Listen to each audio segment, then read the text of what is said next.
En una bodega abandonada sobre la Avenida de las Américas, en Bogotá, entre máquinas comidas por el óxido, sobrevive un solo muñeco. Cubierto de polvo, arrinconado en la oscuridad, con la mirada perdida y el vestido raído. Es el último. El único testigo de una fábrica que durante medio siglo fabricó la felicidad de los niños colombianos. De esa misma bodega salieron los muñecos que ningún árbol de Navidad podía dejar por fuera. El regalo más soñado, el que una niña esperaba abrazar la mañana del 24 de diciembre. Eran la ilusión de una generación entera. Y de un día para otro, las máquinas callaron, los obreros se fueron y en el rincón solo quedó ese muñeco, esperando a alguien que ya nunca iba a volver. ¿Cómo desaparece por completo la fábrica de juguetes más querida de un país? No fue solo la competencia extranjera, no fue mala suerte, fue algo que nadie vio venir, escondido dentro de su propio éxito. La historia de la Fábrica Nacional de Muñecos es la de un país que aprendió, demasiado tarde, lo frágil que era todo lo que creía seguro. Todo empezó en una cocina. En 1940, en Bogotá, dos hermanos jóvenes, Jorge Humberto Bernal Valero y Guillermo II, Bernal Valero, se asociaron con un cubano español llamado Felipe Domínguez para hacer algo que en Colombia casi nadie hacía todavía: fabricar muñecos. No tenían una planta, ni maquinaria, ni capital. Tenían una idea y las manos. Los primeros muñecos nacieron sobre la mesa de la casa familiar, entre los olores de la comida y el ir y venir de la madre, María Valero, que veía a sus hijos convertir un pasatiempo en un oficio. Era un momento improbable para soñar con una industria del juguete. El país fabricaba café, textiles, cerveza. Los muñecos venían de afuera, envueltos en el aura de lo importado. Que dos muchachos bogotanos decidieran producirlos en casa tenía algo de terquedad y algo de fe. Y funcionó. El voz a voz hizo lo suyo, los pedidos crecieron y la cocina se quedó pequeña. De la casa, la producción se mudó a una bodega en la carrera 7 Maya, número 551. Allí el taller dejó de ser un experimento familiar para volverse un negocio de verdad, con horarios, con encargos, con nombre propio: Fábrica Nacional de Muñecos. El nombre era toda una declaración de principios. No muñecos Bernal, no algo pequeño y modesto, nacional. Como si desde el primer día supieran que aquello estaba destinado a ser de todo el país. En el centro de todo estaba Jorge Humberto. Nacido el 11 de agosto de 1921, era el alma y el nervio de la fábrica. Estricto con el trabajo, exigente con cada detalle, pero bondadoso con quienes lo rodeaban. A él le gustaba fabricar muñecos, pero también le gustaba fabricar familia. Tuvo 10 hijos: Luis Jorge, Carlos, Ricardo, Arturo, María Mercedes, Fernando, Germán, Amparo, Juana y Jorge Humberto. Y esas dos pasiones terminaron por fundirse. Muchos de los muñecos que salieron de esa fábrica llevaban el nombre de sus propios hijos. Cada juguete era, de alguna manera, un miembro más de la familia. De esa costumbre nació la primera gran estrella. A finales de los años 40, Jorge Humberto viajó a Estados Unidos y volvió con un diseño norteamericano bajo el brazo. En el taller lo transformaron, lo adaptaron al gusto colombiano y lo bautizaron Ricardito, en honor a uno de sus hijos. Ricardito se convirtió en un éxito y en la prueba de algo que marcaría a la empresa para siempre: que un juguete pensado y hecho en Colombia podía competir, gustar y quedarse en la memoria de los niños tanto como cualquier muñeco extranjero. El crecimiento no se detuvo. En 1962, la Fábrica Nacional de Muñecos dio el salto definitivo. Se trasladó a una amplia sede sobre la Avenida de las Américas. Era la señal de que habían llegado. De la mesa de una cocina a una planta propia en una de las grandes avenidas de Bogotá, en poco más de 2 décadas. Aquella dirección se volvería sinónimo de la marca, el lugar donde durante años se produciría la ilusión de miles de niños colombianos. Pero una fábrica no se construye solo con ambición y buen nombre. Detrás de cada muñeco que caminaba, que lloraba o que mecía a un bebé, había una tecnología, unos materiales y un método que muy pocos en el país dominaban. Para entender cómo la Fábrica Nacional de Muñecos llegó a reinar, primero hay que entrar al taller y ver cómo exactamente se fabricaba la magia. La magia en realidad era química. El gran salto de la Fábrica Nacional de Muñecos llegó de la mano de un material, el plastisol, una resina líquida que, vertida en moldes y llevada al calor, se transformaba en piel suave, en brazos, en caras rosadas de expresión dulce. Con el plastisol, los muñecos dejaron de parecer objetos rígidos y empezaron a parecer casi seres vivos. Ese fue el secreto técnico que puso al taller bogotano a la altura de cualquier competidor. Pero el verdadero ingenio de la casa no estaba solo en cómo se veían los muñecos, sino en lo que sabían hacer. Dentro de sus cuerpos de plastisol, la fábrica escondía mecanismos, resortes y, sobre todo, pilas. Las pilas hacían el milagro. Un muñeco de la Fábrica Nacional no se quedaba quieto mirando al vacío. Caminaba, lloraba, tomaba tetero, se mecía, mojaba el pañal, arrullaba a un bebé con música. Para un niño de la época, aquello no era un juguete, era un compañero que respondía. Con el tiempo la producción se organizó en dos grandes líneas, pensadas para dos bolsillos distintos. Por un lado estaban los muñecos de combate, la gama popular, resistente, hecha para llegar a la mayor cantidad de hogares posible. Ahí reinaba Ricardo, acompañado de un desfile de personajes que parecían salidos de un mismo universo. Lolita, la caminadora, Tilly, que con su música arrullaba a un bebé, Pepino, que tomaba tetero, lloraba y mojaba el pañal, Patinosito, e incluso un oso que patinaba. Cada uno tenía su gracia, su truco, su pequeña proeza mecánica que lo hacía inolvidable. Por el otro lado estaba la alta gama, muñecos más finos, más elaborados, más costosos, reservados para las ocasiones especiales y para el regalo más deseado del año. Era la línea premium de la casa, y de ella saldría con el tiempo la figura que lo cambiaría todo. Porque una cosa era fabricar buenos muñecos, y otra muy distinta era crear un fenómeno. La Fábrica Nacional de Muñecos ya dominaba la técnica, ya tenía su catálogo, ya se había ganado un lugar en las jugueterías del país. Lo que vendría después, sin embargo, superaría cualquier cosa que los hermanos Bernal hubieran imaginado sobre aquella mesa de cocina. Estaba a punto de nacer el muñeco que reinaría en Colombia. Se llamaba Angelino y durante casi 2 décadas fue el rey indiscutido de la juguetería colombiana. Era imposible no reconocerlo. Pelo rubio, mejillas rosadas, tez blanca, labios rojos, ojos azules que parecían mirar de verdad. Vestía un traje azul, sombrero y patines, y llevaba un chupo en la boca. Pero lo que volvió a Angelino una leyenda no fue su cara de ángel, sino un detalle que rozaba lo mágico. Cuando se le quitaba el chupo, lloraba, y cuando se lo volvían a poner, se calmaba. Para una niña de los años 70, aquello era casi tener un bebé de verdad, un juguete que la necesitaba, que la buscaba, que se tranquilizaba con su cuidado. La fábrica supo exprimir el fenómeno. Angelino se vendió en varias versiones. Angelino el paseador, el que se mece y llora en su silla, y en sus inicios venía incluso con una pequeña mecedora. Cada temporada traía una variante nueva, un motivo más para desearlo. En la gama alta no tenía rival.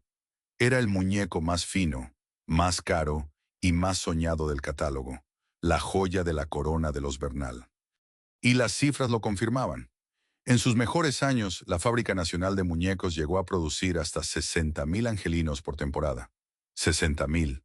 Un número asombroso para una empresa familiar que había empezado sobre la mesa de una cocina. Para lograrlo, la producción arrancaba en agosto. Mientras el resto del país todavía pensaba en otra cosa, en la planta de la Avenida de las Américas ya se preparaba la Navidad. La plantilla fija, más de un centenar de trabajadores, no daba abasto, y cada año la fábrica contrataba personal extra solo para cumplir con la avalancha de pedidos. Manos anónimas, decenas de ellas, cosiendo, moldeando, ensamblando y empacando muñecos contra el reloj, para que ningún niño se quedara sin el suyo el 24 de diciembre. Porque de eso, al final, se trataba todo. Los angelinos, los Ricardos y toda la familia de muñecos salían de la bodega hacia las vitrinas de los grandes almacenes de la época. El Ley, el Tía, Cafam, la cacharrería mundial. Y allí, en las semanas previas a la Navidad, se apilaban por cientos en sus cajas de cartón, esperando. Para miles de familias colombianas, pasar frente a esas vitrinas era parte del ritual de diciembre. Los niños pegaban la nariz al vidrio. Los papás calculaban en silencio si el presupuesto alcanzaba. Un muñeco de la Fábrica Nacional no era un regalo cualquiera. Era el regalo. Durante los años 70 y 80, la empresa vivió su edad de oro. Había conquistado la técnica, había conquistado el mercado y, sobre todo, había conquistado algo mucho más difícil de medir. Un lugar en el corazón de una generación entera. Las niñas que abrazaron un angelino aquellas Navidades lo recordarían toda la vida. Los hermanos Bernal habían hecho realidad la promesa escondida en el nombre de su fábrica. Eran de verdad la fábrica de muñecos de toda la nación. Nada parecía indicar que aquello pudiera terminar. La fábrica era rentable, querida, dominante. Tenía marca, tenía historia, tenía clientes fieles que volvían año tras año. Y sin embargo, justo en la cumbre, algo empezaba a moverse muy lejos de la Avenida de las Américas. En los despachos del gobierno, en los puertos, en la economía del mundo, que pondría a prueba todo lo que los Bernal habían construido. La misma protección que había hecho posible su reinado estaba a punto de desaparecer. Y sin ella, Angelino descubriría que llorar sin su chupo era apenas el comienzo. Para entender lo que le pasó a la Fábrica Nacional de Muñecos, hay que salir por un momento de la Avenida de las Américas y mirar el país entero. Porque lo que la hirió de muerte no nació en su taller. Llegó de afuera, de una decisión que cambió por completo la historia económica de Colombia. Durante medio siglo, la industria nacional había crecido detrás de un muro. Ese muro se llamaba proteccionismo. Aranceles altos, cuotas de importación, restricciones que encarecían lo extranjero y hacían muy difícil que compitiera con lo colombiano. Bajo ese esquema florecieron los textiles, los electrodomésticos, los alimentos y, por supuesto, los juguetes. La Fábrica Nacional de Muñecos había nacido, crecido y reinado dentro de ese mundo cerrado, en el que un muñeco importado costaba una fortuna y el suyo, hecho en casa, no tenía un rival real. El muro no era solo una política económica, era el aire mismo que la empresa había respirado toda su vida. Todo eso cambió a comienzos de los años 90. En 1990 llegó a la presidencia César Gaviria, y con él un giro histórico, la apertura económica. La idea, defendida por buena parte de los economistas de la época, era clara. Colombia no podía seguir aislada del mundo. Había que bajar los aranceles, abrir las fronteras, dejar entrar la competencia y obligar a la industria nacional a modernizarse y a volverse eficiente. A cambio, el consumidor tendría más variedad y mejores precios. Para el país, la apertura prometía progreso, integración, futuro. No fue un capricho ni una agresión. Fue una apuesta de nación, tomada con la convicción de que el aislamiento le hacía más daño a Colombia que la competencia. Pero para las empresas que habían vivido siempre detrás del muro, la apertura fue como abrir de golpe todas las ventanas en pleno invierno. De un día para otro, los puertos colombianos se llenaron de mercancía extranjera. Y en el mundo del juguete, la avalancha fue brutal. Empezaron a llegar muñecos de Estados Unidos, de Europa y sobre todo de China. Más baratos, más vistosos, respaldados por gigantes industriales que producían a una escala con la que ninguna fábrica bogotana podía siquiera soñar.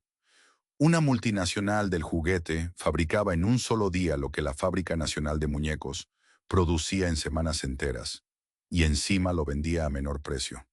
No era una pelea entre iguales, era un país pequeño enfrentado, de repente, a la maquinaria del planeta. Y ocurrió rápido.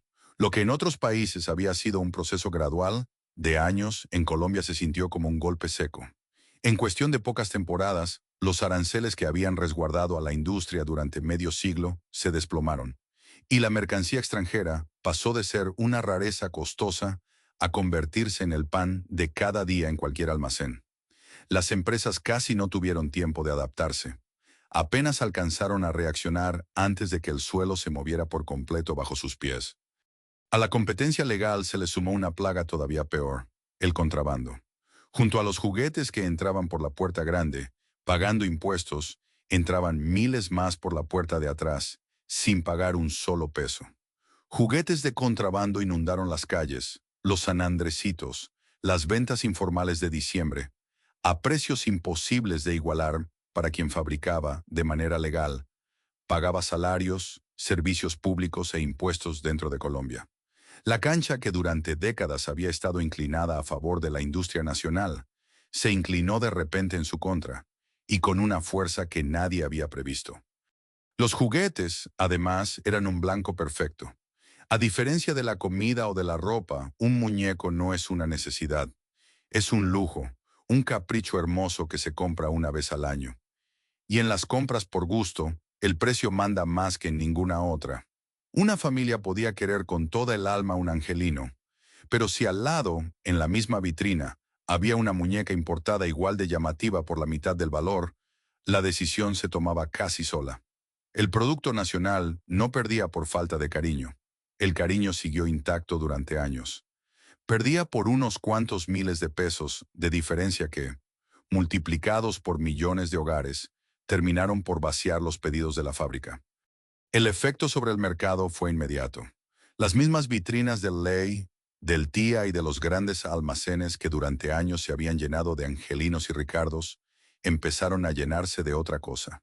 Muñecas importadas, personajes de películas y de televisión, juguetes con licencias internacionales que ningún fabricante colombiano podía ofrecer. Los niños de los años 90 ya no soñaban únicamente con Angelino. Soñaban con lo que veían anunciado en la pantalla, con lo que venía de afuera, con lo nuevo. Y los papás, con el mismo dinero, ahora podían escoger. El ritual de diciembre seguía, pero los protagonistas de las vitrinas habían cambiado de nacionalidad.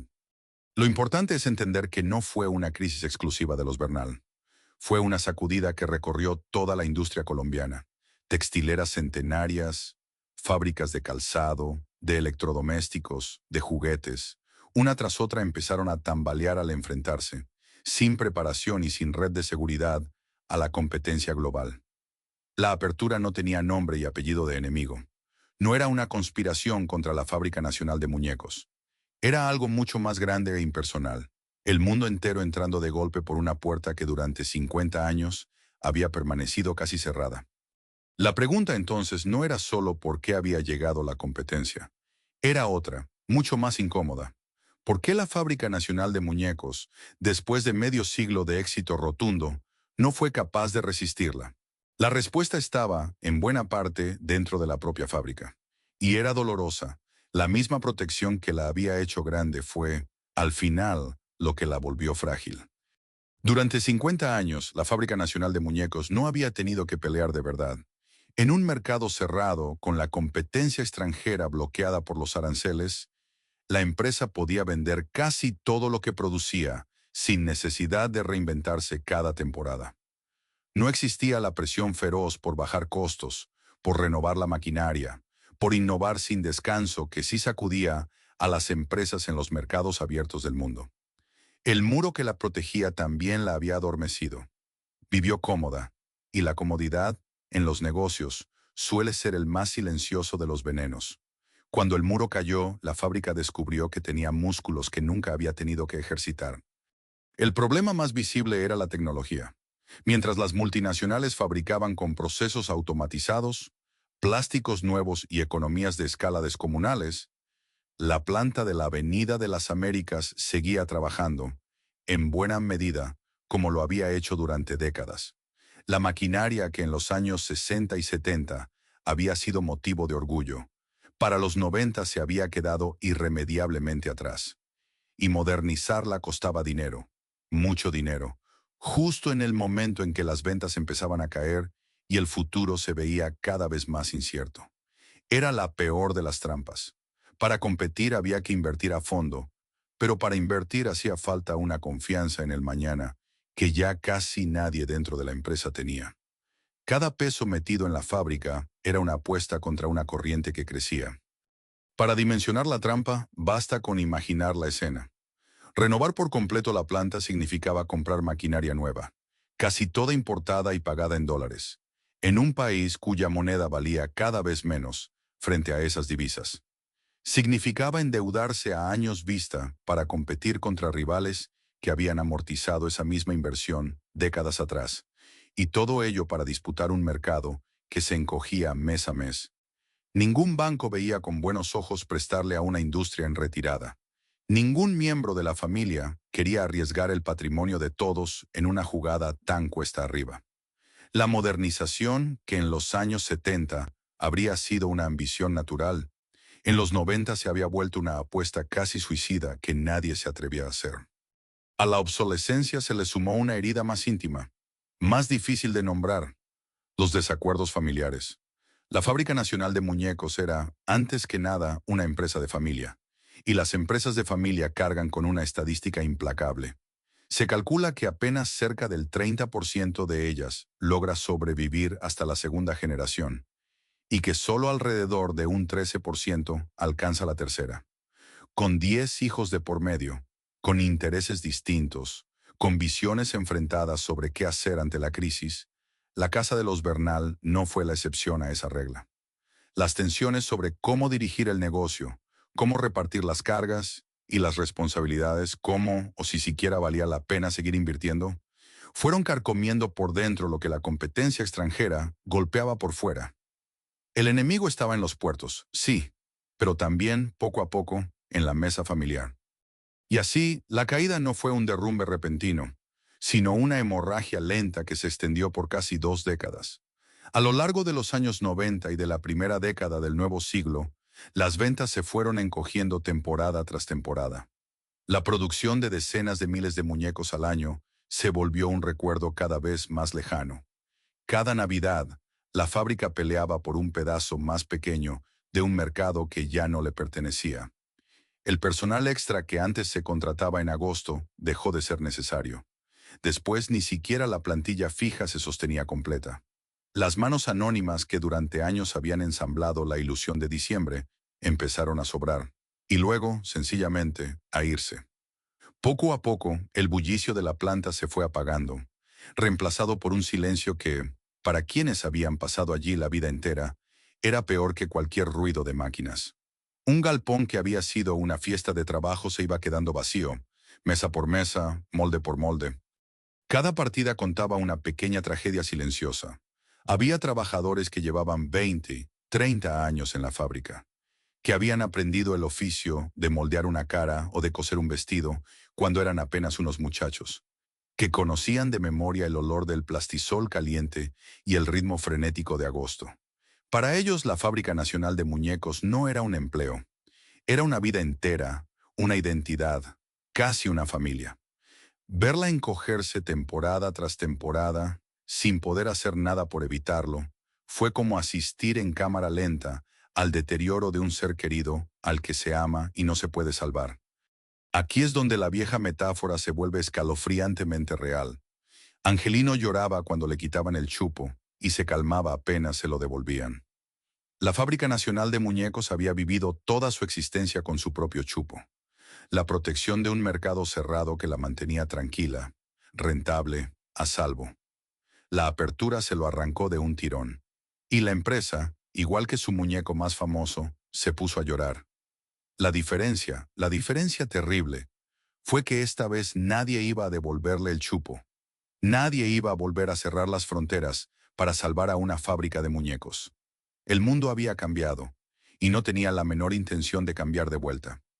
El propio Angelino terminó convertido en el símbolo de esa agonía.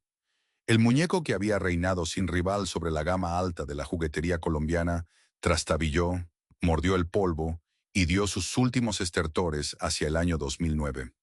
La estrella que había hecho grande a la fábrica se apagaba al mismo tiempo que ella, como si los dos compartieran un único y cansado latido. El paseador ya no paseaba. El que lloraba y se calmaba en su silla se quedó, esta vez, sin consuelo posible. Pero una empresa no muere del todo el día en que dejan de comprarle. Muere el día en que la ley certifica, con papel y sello, que ya no puede pagar lo que debe.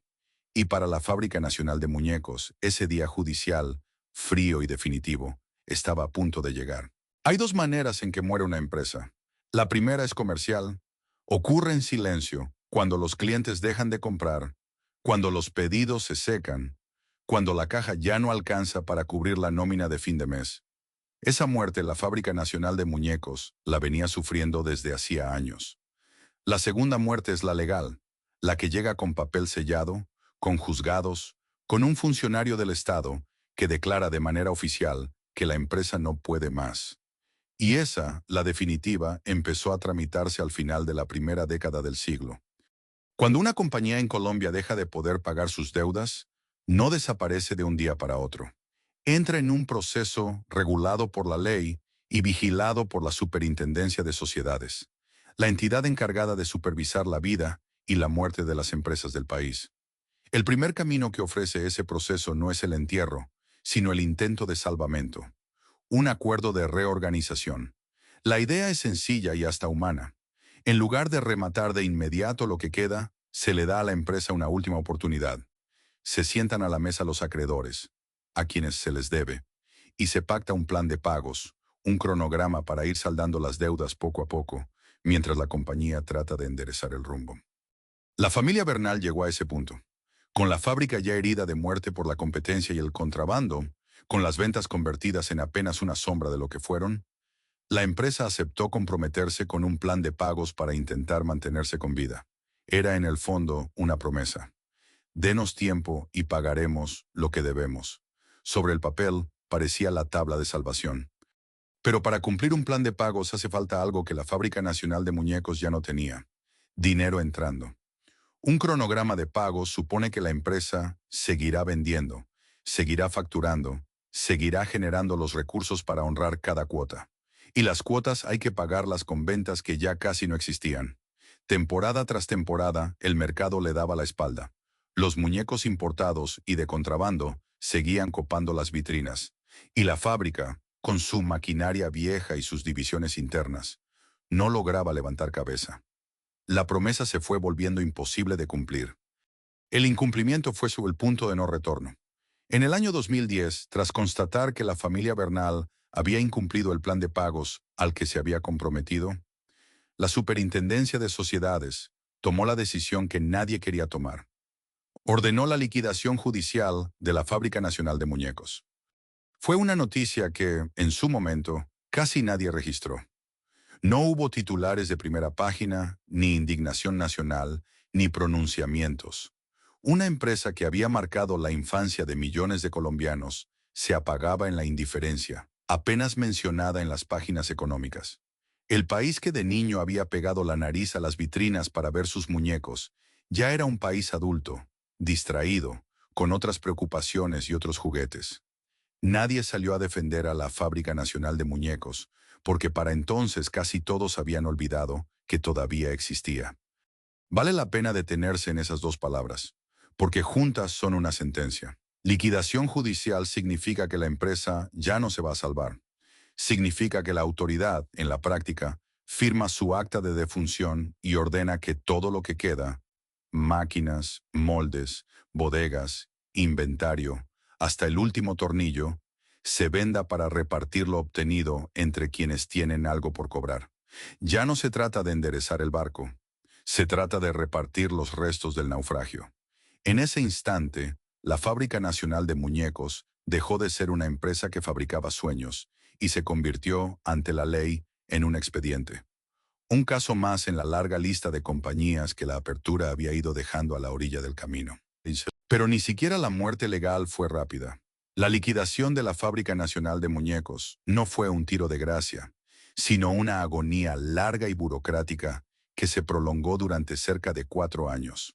4 años en los que la empresa quedó, como se diría después, en estado de coma, ni viva ni muerta del todo. Ya no producía, ya no vendía, ya no empleaba a nadie, pero seguía existiendo en los papeles, atrapada en el lento engranaje de los juzgados. Mientras se inventariaba lo que quedaba, se evaluaban los restos y se organizaba la fila de los acreedores. Y esa fila era larga, y decía mucho sobre cómo se había ido apagando la empresa. Las deudas más grandes no eran con bancos ni con grandes proveedores. Eran sobre todo por servicios públicos y por impuestos. La luz, el agua, las obligaciones con el Estado. Facturas cotidianas, de esas que sostienen el funcionamiento de cualquier fábrica, y que la Fábrica Nacional de Muñecos, en sus últimos años, sencillamente ya no había podido cubrir. Una empresa que alguna vez había producido decenas de miles de muñecos por temporada, terminó debiendo, de manera literal, la luz que iluminaba su propio taller. Pero la lista roja no se detenía ahí. Detrás de los servicios y los impuestos venían otros nombres, más humanos y más dolorosos. Estaban los exempleados, los trabajadores a los que la empresa les había quedado debiendo prestaciones, liquidaciones, salarios, gente que había entregado años, a veces décadas, de su vida a la fábrica y que ahora tenía que hacer fila como un acreedor cualquiera para reclamar lo que le correspondía. Estaban los dueños de las bodegas donde se guardaba lo que quedaba, esperando también su parte. Y estaba, al final de todo, hasta el propio funcionario encargado de liquidar la empresa, que con el tiempo descubriría que ni siquiera su labor de enterrarla tenía el pago garantizado. La quiebra era tan honda que alcanzaba, incluso, a quienes llegaban a repartir las cenizas. Para esos extrabajadores, los 4 años de coma de la empresa fueron también 4 años de espera. Espera de un dinero que se les adeudaba y que no llegaba. Espera de un proceso que entendían a medias, lleno de términos jurídicos y de plazos que se aplazaban una y otra vez. Muchos de ellos ya eran mayores. Otros habían tenido que rebuscarse otro empleo. Algunos, sencillamente, habían seguido con su vida cargando esa deuda como una herida abierta. La ley les reconocía el derecho a cobrar, sí, pero la ley no podía devolverles ni los años entregados, ni la certeza de que aquel oficio, el de darle vida a un muñeco, seguiría existiendo para alguien. Mientras tanto, el tiempo hacía su trabajo silencioso. La sede de la Avenida de las Américas, que en sus días de gloria había hervido de actividad cada agosto, se fue convirtiendo en un depósito de vestigios. Las máquinas que habían dado vida a Angelino, a Ricardo, a Daniel, se quedaron quietas, juntando óxido y polvo, a la espera de un martillo que las rematara al mejor postor. Los moldes de las caras que habían hecho sonreír a una generación de niños yacían apilados, sin nadie que los volviera a usar. Y en algún rincón, entre el desorden de una empresa en liquidación, quedaban muñecos sueltos, los últimos, mudos testigos de lo que allí se estaba perdiendo para siempre. Para la familia Bernal, y en especial para el viejo fundador, ver todo aquello debió de ser una tortura lenta. Habían levantado ese negocio desde la mesa de una cocina. Lo habían hecho crecer hasta volverlo la insignia de la juguetería nacional. Le habían puesto a sus muñecos los nombres de sus propios hijos. Y ahora tenían que asistir, impotentes, al desmonte pieza por pieza de la obra de toda una vida, convertida en un trámite frío que avanzaba a la velocidad pausada de la justicia colombiana. 4 años en coma, 4 años de inventarios, avalúos, remates y esperas, hasta que a finales de octubre de 2013, el proceso llegó por fin a su acto final. Un último reparto, unas últimas cuentas, un último gesto que le pondría punto final a más de 7 décadas de historia. Y ese acto, ese día definitivo, encierra la imagen más cruda y más reveladora de toda esta historia. El momento en que se supo, en pesos y en centavos, cuánto valía en realidad lo que quedaba de la Fábrica Nacional de Muñecos. Y sobre todo para quién. Finales de octubre de 2013. En algún despacho de Bogotá, lejos ya del bullicio que alguna vez llenó la Avenida de las Américas, un hombre llamado Luis Alberto Camargo hacía las últimas cuentas de una empresa que había hecho feliz a Colombia durante más de 70 años. Camargo era el liquidador, no un enemigo, no un verdugo, apenas el funcionario a quien la ley le había encomendado la tarea más ingrata de todas, la de repartir lo que quedaba de un muerto. Su trabajo consistía en tomar los últimos restos de la Fábrica Nacional de Muñecos, convertirlos en dinero y distribuir ese dinero entre quienes todavía tenían algo por cobrar. Era, en el sentido más literal de la palabra, el encargado del entierro. Un contador de últimas voluntades para una empresa que ya no tenía voz. ¿Y qué era lo que quedaba por repartir? Muy poco. Después de 4 años de coma de una compañía que en sus mejores tiempos había producido muñecos por decenas de miles cada temporada, lo único que aún tenía valor de mercado eran los vestigios de la maquinaria. Los fierros viejos, las prensas gastadas, los moldes, los equipos oxidados que alguna vez habían dado vida a Angelino, a Daniel, a Ricardo. Piénsese en ello por un instante. Las mismas máquinas que habían moldeado las caras rosadas y los ojos azules, que hicieron sonreír a una generación entera de niños, terminaron valoradas por lo que la ley consideraba que eran a esas alturas: chatarra, metal para fundir, peso por peso, remate por remate. Se les sacó hasta el último centavo posible. No hubo ceremonia. No hubo una foto final frente a la fachada, ni un discurso, ni una placa. La agonía de una institución que había sido orgullo de la industria colombiana se resolvió en el lenguaje seco de los avalúos y las subastas. Este lote tanto, aquel otro tanto, adjudicado, siguiente.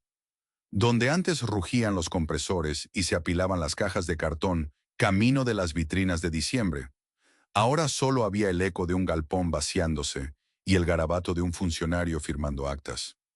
Cuesta imaginar un final más opuesto a su comienzo. Aquella misma bodega, medio siglo atrás, había sido la prueba viviente de un sueño cumplido. El salto desde la mesa de una cocina hasta una sede propia en una gran avenida de Bogotá. Por sus puertas habían salido, temporada tras temporada, los muñecos más deseados del país, empacados con cuidado, rumbo a las manos de miles de niños. Ahora, por esas mismas puertas, salían prensas desarmadas y moldes en desuso, cargados en camiones rumbo a una fundición o a un depósito de segunda. Lo que durante décadas había entrado como materia prima para fabricar felicidad, salía convertido en desecho para vender al peso. El ciclo completo de una industria colombiana, de la ilusión a la chatarra, cabía entero en la historia de una sola bodega. La suma total de todo aquello, de la venta de los restos de una de las fábricas más queridas del país, fue de 201 millones de pesos. 201 millones. Conviene detenerse en esa cifra, porque lo dice casi todo. No era el valor de una empresa, era el valor de su cadáver. Más de 70 años de historia, millones de muñecos vendidos, generaciones enteras de niños marcados para siempre. Una marca que durante décadas había sido sinónimo mismo de la Navidad en Colombia, quedaron reducidos, al final, a 201 millones de pesos en fierros viejos. Eso es, a veces, lo que vale la memoria de un país cuando se la pone sobre la mesa de un remate. Mucho menos de lo que valió en el corazón de la gente. La distancia entre esas dos cifras, la sentimental y la contable, es toda la tristeza de esta historia. Y con ese dinero en la mano, a Luis Alberto Camargo le tocaba hacer lo último que se hace en cualquier entierro: repartir la herencia. Fue justo en ese reparto, en la manera exacta en que se distribuyeron esos 201 millones de pesos, donde la Fábrica Nacional de Muñecos reveló su lección más dura, más humana y más incómoda de digerir. De los 201 millones de pesos, la mayor parte, 163 millones, fue a parar a manos de una sola persona: Jorge Humberto Bernal Valero, el fundador, que para entonces ya bordeaba los 90 años. A primera vista, la cifra golpea como una bofetada. El hombre que había estado en la cúspide de la empresa se llevaba, él solo, más del 80% de todo lo que quedaba. Pero la explicación no fue el capricho ni la codicia. Fue la ley. Años atrás, Bernal Valero les había cedido la empresa a sus hijos y figuraba en ella como pensionado, con la mesada máxima. Y en la legislación colombiana, las deudas por pensiones y por salarios tienen prioridad sobre casi todas las demás. Cuando una empresa se liquida, los primeros de la fila no son los bancos ni los proveedores, sino los créditos laborales y pensionales.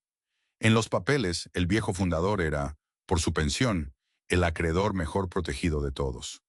Y así, una ley concebida para defender al trabajador terminó amparando, sobre todo, al que había estado en la cima. Porque en el otro extremo de ese mismo reparto estaban ellos, los extrabajadores. 4 de los antiguos empleados de la fábrica, a quienes la empresa les adeudaba 24 millones de pesos a cada uno, recibieron apenas 9 millones. 9 de 24. Menos de la mitad de lo que se les debía, después de años de espera, por un trabajo ya entregado y una vida ya gastada entre moldes, plastisol y agujas. El mismo proceso que le entregó 163 millones a un solo hombre, les dejó a ellos, a cada uno, unas migajas de lo que era suyo por derecho. Vale la pena imaginar quiénes eran esos 4. No tenemos sus nombres, pero sabemos lo que representaban. Manos que habían pasado media vida dándoles forma a los muñecos que el país abrazaba en Navidad. Gente que en los buenos tiempos hacía horas extra en agosto para que ningún niño se quedara sin su angelino. Personas que probablemente creyeron, durante años, que aquel oficio duraría para siempre. Al final, la empresa a la que le habían dado todo les devolvió menos de la mitad de una deuda. Y ni una palabra de gratitud que quedara escrita en un acta. Ni siquiera el sepulturero cobró completo. El propio Luis Alberto Camargo, el liquidador, el hombre que había pasado años desmontando la empresa pieza por pieza, descubrió que tampoco a él le alcanzaba lo que le correspondía por su trabajo. La quiebra era tan honda que no dejó dinero ni para pagarle a quien la enterraba. Al final de esa fila todos, absolutamente todos menos uno, salieron perdiendo algo. La prensa lo resumió con una frase tan exacta como demoledora. Fue un entierro de pobre. Así terminó la Fábrica Nacional de Muñecos. No con una quiebra escandalosa de miles de millones. No con villanos de película, sino con la pequeñez triste de un reparto de 201 millones de pesos, en el que casi nadie quedó satisfecho y demasiados quedaron heridos. La empresa que había llenado de ilusión millones de navidades, se despidió del mundo en el más humilde y silencioso de los adioses. Y aquí está el verdadero corazón de la tragedia, lo que la vuelve tan humana y tan difícil de juzgar. No hay un solo culpable a quien señalar con el dedo. Jorge Humberto Bernal no robó nada. Cobró lo que la ley le reconocía. La ley no fue perversa. Aplicó reglas pensadas, en principio, para proteger a los más débiles. Y sin embargo, el resultado fue profundamente injusto en el sentimiento, aun siendo impecable en el papel. Un fundador que se llevó la parte del león. Unos obreros que apenas rescataron una fracción de lo suyo. Un liquidador que trabajó gratis. Y por encima de todos ellos, una obra de más de 70 años convertida en chatarra y en cuentas. A veces, la mayor de las tristezas no la provoca la maldad de nadie, sino la fría mecánica de las cosas cuando por fin se derrumban. Ese día de finales de octubre de 2013, cuando Camargo repartió los últimos pesos, la Fábrica Nacional de Muñecos dejó de existir de manera definitiva. Cerca de 6 décadas alegrando a los niños de Colombia, más de 70 años de historia, se apagaron sin ceremonia, sin homenaje, casi sin que el país se enterara. El rey Angelino ya se había ido años atrás. Ahora se iba, también, el reino entero que lo había creado. Quedaban, eso sí, los restos. Una bodega abandonada sobre la Avenida de las Américas, un puñado de muñecos olvidados en la oscuridad y la memoria dispersa de miles de personas que alguna vez fueron niños frente a una vitrina. De eso, de lo que sobrevive cuando una fábrica muere, trata lo que viene ahora. Años después del último remate, la sede de la Avenida de las Américas seguía en pie, pero vacía. Quien se atreviera a entrar encontraba un paisaje desolador. Muebles viejos, fragmentos de plástico, vidrios rotos, retazos de tela y máquinas comidas por el óxido y la corrosión. El polvo lo cubría todo. Y allí, entre las ruinas de lo que había sido la fábrica de juguetes más querida del país, todavía resistía algún muñeco olvidado, arrinconado en la oscuridad, con el vestido raído y la mirada perdida. El último de los muñecos, mudo, esperando en un rincón a alguien que ya nunca llegaría. Es difícil imaginar una imagen más triste que la de una fábrica de juguetes abandonada. El lugar concebido para producir alegría, convertido en un depósito de silencio. Donde antes se apilaban las cajas de cartón camino de las vitrinas de diciembre, ahora solo quedaba el eco del abandono. La Fábrica Nacional de Muñecos no dejó tras de sí un monumento ni un museo. Dejó unas ruinas y un puñado de muñecos huérfanos que nadie vino a reclamar. Entrar allí no era visitar una fábrica, era profanar una tumba. Y luego, como para cerrar el círculo de la manera más cruel y más poética posible, llegó la última noticia. El 24 de diciembre de 2016, el día de Nochebuena, la víspera misma de la Navidad que él había ayudado a llenar de ilusión durante medio siglo, murió Jorge Humberto Bernal Valero, el fundador, el alma y el nervio de la fábrica, el hombre que había empezado a hacer muñecos sobre la mesa de una cocina en 1940, se despidió del mundo justo en la noche en que millones de niños abrían sus regalos. El creador de la magia de diciembre se apagó en el corazón mismo de diciembre, como si el destino hubiera querido subrayar, con una ironía imposible de inventar, que la historia de este hombre y la de la Navidad colombiana estaban tejidas con el mismo hilo. Con él se fue el último gran testigo de una época. Se fue el hombre que había viajado a Estados Unidos por un diseño y había regresado con Ricardito bajo el brazo. El que les había puesto a sus muñecos los nombres de sus 10 hijos. El que había visto a Angelino reinar y también agonizar. Se fue en cierto sentido la fábrica entera, encarnada en la persona que la había soñado. Pero la pérdida no fue solo de una familia, fue de todo un país. Con la muerte de la Fábrica Nacional de Muñecos, Colombia perdió algo más que una empresa. Perdió a su fabricante emblemático de juguetes, la casa que durante décadas había sido la mayor insignia de la industria juguetera nacional. El país que alguna vez había producido sus propios muñecos, con nombres propios y con acento colombiano, pasó a llenar sus árboles de Navidad, casi por completo, con juguetes importados. Ya no había un angelino nacional con el cual soñar. Había apenas lo que llegaba de afuera. Una parte de la infancia colombiana, la parte que se fabricaba en casa, había dejado de existir. Con la fábrica murió también un oficio. Todo ese conocimiento acumulado durante décadas, cómo moldear una cara en plastisol, cómo montar el mecanismo que hacía llorar a un muñeco, cómo coserle un vestido a mano para que llegara impecable a la vitrina, se dispersó y se fue perdiendo. Los trabajadores que sabían hacerlo envejecieron, se reinventaron en otros trabajos o simplemente se quedaron sin a quién transmitirle su arte. En un país que ya no fabricaba juguetes, saber fabricarlos dejó de servir para algo. Y así, sin ruido, desapareció una destreza que había tardado 2 generaciones en construirse. Para las madres y las abuelas de hoy, sin embargo, esa parte de su vida nunca murió del todo. Muchas conservan todavía, en el fondo de un closet o sobre la repisa de un cuarto, el angelino, el Ricardo o la muñeca que le regalaron en alguna Navidad de los años 70 u 80. Descoloridos, despeinados, a veces sin un zapato, pero guardados con un cariño que no se explica por su valor material. Porque no son solo muñecos, son cápsulas de una época, testigos de una niñez, pedazos de una Colombia que ya no existe. Cada uno de esos muñecos sobrevivientes es, a su manera, un pequeño monumento privado a la fábrica que los hizo. Basta con preguntarle a casi cualquier persona que haya sido niña en aquellos años. Muchas recuerdan con precisión la mañana en que lo encontraron debajo del árbol. Recuerdan el olor a plástico nuevo, el peso del muñeco entre los brazos, la emoción de quitarle y ponerle el chupo una y otra vez para verlo llorar y callar. Recuerdos así no se compran ni se importan. Se fabrican una sola vez, en una infancia, y duran toda la vida. Ese fue quizás el verdadero producto de la Fábrica Nacional de Muñecos. Al final, más que plástico y pilas, lo que vendía eran recuerdos. Y los recuerdos resultaron ser lo único suyo destinado a sobrevivir, mucho más que la propia empresa. Y ahí, en ese cariño terco que se negaba a olvidar, estaba escondida la última sorpresa de esta historia. Porque mientras la fábrica se convertía en ruinas y su fundador descansaba para siempre, alguien de la familia empezó a notar algo curioso, que contra todo pronóstico, la gente todavía recordaba, que el nombre de Angelino seguía encendiendo los ojos de quienes lo habían tenido de niños, y que quizás, solo quizás, no todo estaba del todo perdido.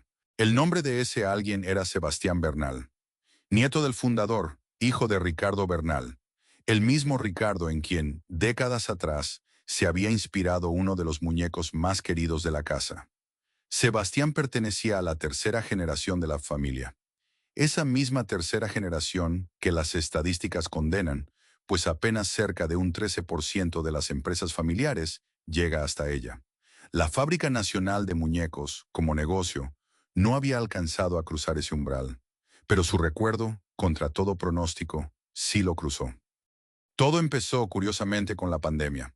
Durante el encierro del COVID-19, con el mundo detenido y mucha gente volcada hacia el pasado, a Sebastián le nació un impulso: averiguar qué huella había dejado de verdad la fábrica de su familia. Se metió a internet, preguntó, buscó. Y lo que encontró lo dejó atónito. No eran 4 nostálgicos sueltos, eran miles de personas que aún recordaban a Angelino, que todavía guardaban su muñeco, que se emocionaban con solo oír el nombre. El cariño que la fábrica había sembrado durante décadas seguía intacto, dormido, esperando a que alguien lo llamara. Sebastián decidió responder a ese cariño. Para agradecerles a quienes todavía conservaban su angelino, diseñó certificados digitales de autenticidad y los envió a quienes le mostraban su muñeco. En muy poco tiempo entregó cerca de 1000 personas que levantaron la mano para decir, yo todavía lo tengo, yo todavía me acuerdo. Fue entonces cuando la idea dejó de ser un simple homenaje y se convirtió en otra cosa. La pregunta empezó a rondar sola. ¿Y si Angelino volviera? Así nació lo que Sebastián llamó el renacer de la Fábrica Nacional de Muñecos. Pero fue un renacer distinto, consciente de todo lo que ya no podía ser. Sebastián no reabrió la planta de la Avenida de las Américas. No volvió a contratar decenas de trabajadores cada agosto. No llenó otra vez las vitrinas del país. Lo que hizo fue mucho más pequeño y mucho más íntimo. Producir los muñecos por encargo, uno a uno, para una comunidad de seguidores, anunciándolos de a poco en las redes sociales. El angelino de colección renació con precio de pieza única. Cientos de miles de pesos por muñeco. Muy lejos del juguete masivo que alguna vez había llenado los árboles de Navidad de medio país. Años después, la marca sigue viva en Internet, ya no como una industria, sino como un objeto de amor y de memoria. Y aquí conviene ser honestos, porque la historia lo merece. Este renacer es hermoso, pero no es una resurrección. La Fábrica Nacional de Muñecos de verdad, la industria, las máquinas, los empleos, la producción masiva que sostenía a un centenar de familias, esa no volvió, ni va a volver. Lo que volvió fue su memoria convertida en pieza de colección. Un muñeco recuerdo para quienes pueden pagarlo y quieren abrazar de nuevo un pedazo de su infancia. Es un final tierno, sí, pero también es la confirmación de la pérdida. La nostalgia puede revivir un símbolo, no puede revivir una fábrica. Los empleos que se perdieron siguen perdidos. El oficio que se apagó sigue apagado. Un país no recupera una industria con certificados digitales, por más amor que haya detrás de ellos. Y esa es quizás la lección más profunda que deja esta historia. La de la Fábrica Nacional de Muñecos es la crónica de una fragilidad escondida debajo del éxito. Durante medio siglo, la protección la mantuvo a salvo, y esa misma protección la volvió incapaz de sobrevivir sin ella. Como Angelino, que lloraba en cuanto le quitaban el chupo, la empresa había aprendido a vivir apoyada en algo externo, y nunca desarrolló la fuerza para caminar sola. Cuando el mundo cambió de golpe, ya no supo cambiar con él. Hay en todo esto una advertencia que va mucho más allá de los muñecos. Le sirve a cualquier empresa que confunde la comodidad con la seguridad, a cualquier negocio que deja de modernizarse solo porque hoy le va bien, a cualquier familia que permite que sus divisiones internas pesen más que su proyecto común. Y le sirve sobre todo a un país entero que debería recordar que cada vez que una industria nacional cae, no se pierde apenas una marca. Se pierden empleos, se pierde conocimiento, se pierde una parte de lo que esa nación sabía hacer con sus propias manos. El progreso casi siempre tiene un costo, y ese costo muchas veces lo terminan pagando quienes menos aparecen en las cuentas finales. La Fábrica Nacional de Muñecos les enseñó a soñar a varias generaciones de niños colombianos. Su caída nos enseña algo más difícil de aceptar, que ni siquiera lo más querido está garantizado, y que todo lo que se construye con esfuerzo hay que aprender a defenderlo a tiempo, antes de que el silencio y el polvo lleguen a reclamarlo. Y antes de irse, una pregunta. ¿Qué otra fábrica, qué otro imperio colombiano merece ser contado antes de que el olvido lo borre por completo? Déjenlo en los comentarios. De ahí mismo salen nuestros próximos episodios. Si esta historia les llegó al corazón, denle like y compártanla con alguien que también tuvo su angelino. Y suscríbanse, activando la campanita, para no perderse la próxima. Nos vemos en el siguiente.